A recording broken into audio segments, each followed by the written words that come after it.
Guys, I'm so sorry about that. Nothing bad. It's just I had family stuff going on, and I had to relate this video. But here we go, and I don't really have time to do any fancy pictures Saturday like I did the last one, but I so hope you guys like it. So, where did I left off? Oh yeah. So Kurt Cobain got popular, and his band Nirvana. However, it was another band that got popular, Pearl Jam, with their album 10. Kurt Cobain and Eddie Vedder from Pearl Jam, was in direct competition of one another, with Kurt Cobain saying his problem with Pearl Jam is they try to please everybody.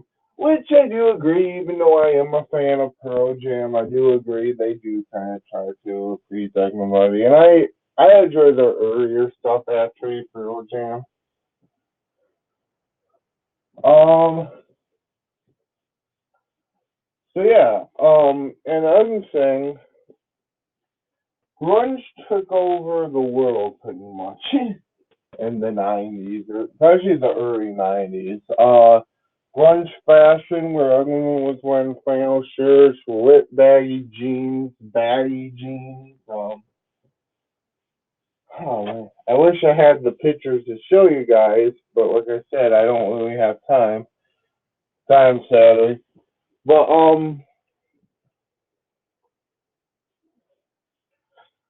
it was just so cool, and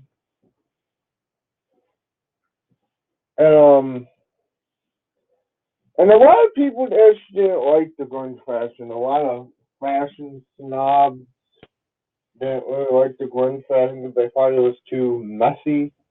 Um, and I guess for the time, yeah, it was because it was kind of edgy. But supposedly people have been dressing like that forever since the 70s, you know. But what happened was when Seattle got popular because of the whole grunge thing, it just kind of took off.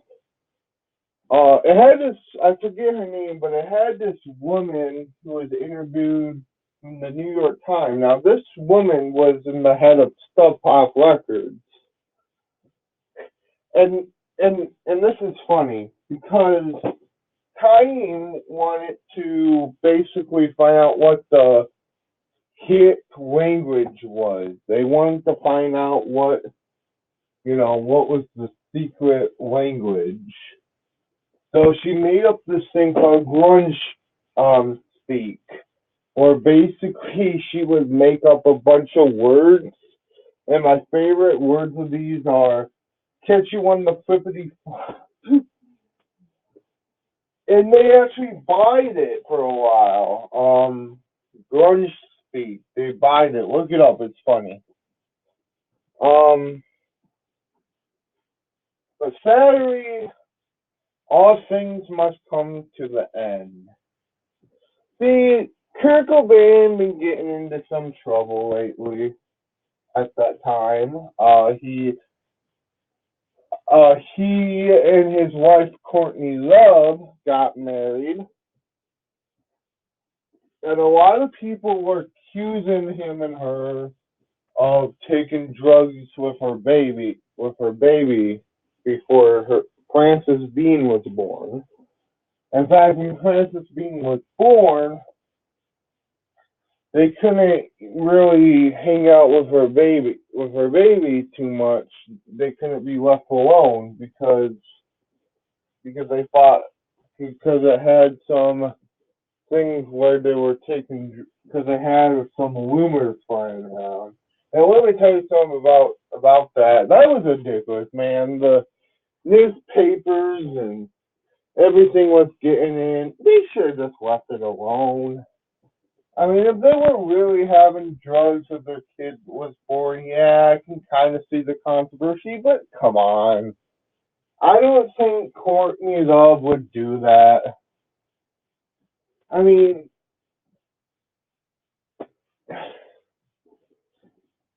I mean, yeah, there were heroin users, but they wasn't stupid. I don't think they would do that.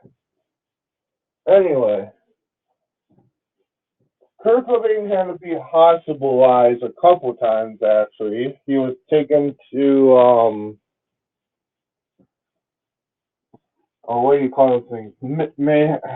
Yeah, he was basically taken to like a thing where you know to cure people from drugs. May have, yeah. But he jumped out in Saturday in 1994. Kurt Cobain killed himself. That was the saddest day for not just Nirvana fans, but the grunge scene as well. It marked a day where grunge died and more poppy bands come out. You know what I mean? Those boy bands. However, that doesn't mean grunge died per se. It still had a lot of grunge acts at the time. Bush, Candlebox.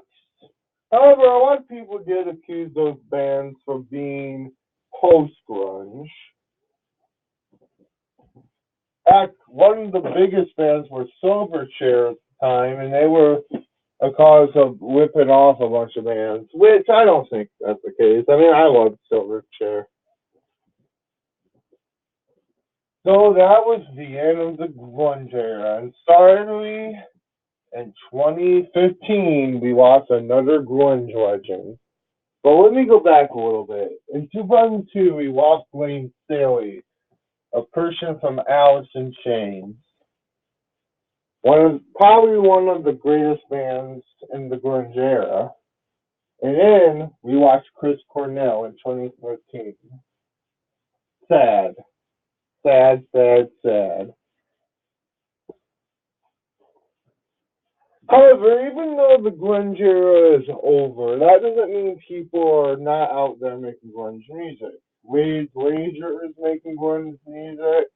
A band called Hands Off Gretel.